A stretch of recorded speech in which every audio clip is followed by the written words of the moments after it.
The 18 segments making up the primary mirror on the James Webb Space Telescope will be held in place by something called a backplane. Since each hexagonal mirror is about 3 feet tall, you can imagine this backplane is really huge and very complicated to make. To find out more about how this is being assembled, we're here at ATK in Magna, Utah, and we're happy to have with us Bob Hellickson. He's the project manager for the James Webb Space Telescope. Thanks for having us over. Thank you for coming to visit us, Mary. First of all, how tough a job is it to make a backplane for the James Webb Space Telescope? Well, what we're standing in front of right here is 3 of the full-scale hexes for the backplane, and this was manufactured out of wood that established both the tooling approach and the assembly approach that we'll use for the flight article. Now, you didn't just go from this to the real thing, did you? No, we did not, as a matter of fact. This structure was the first, made out of wood. Then this same size, 3 hexes, was made out of the graphite composite material.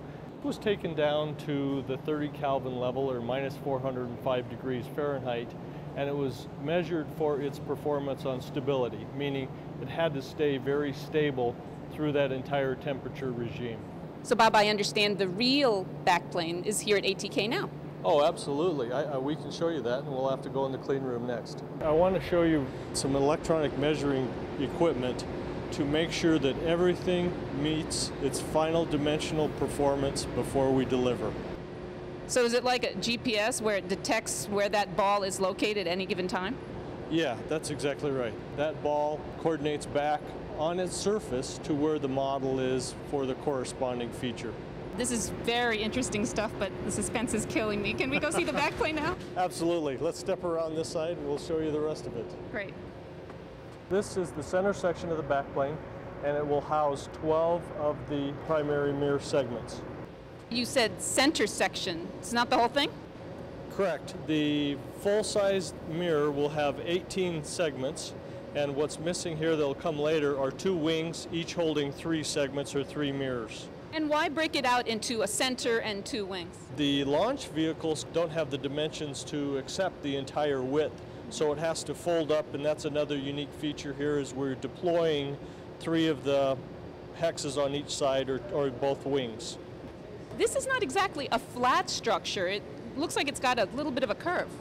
That's correct. The backplane matches the parabolic shape that they want the primary mirror to end up with. Besides holding the mirrors in place once James Webb is in operation, what else is the backplane for? The backplane also provides stability to the entire observatory. So what's missing here, you'll see later, is a backplane stability frame that reaches up about 8 feet off of this section. It will house the instruments for the observatory and provides a lot of the strength for the launch. Well, thanks for showing us ATK's backplane. Well, thank you very much for coming to visit us, Mary.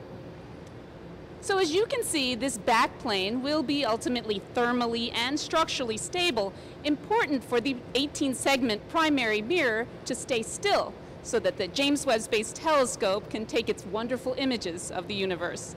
Thanks for joining us for this edition of Behind the Webb.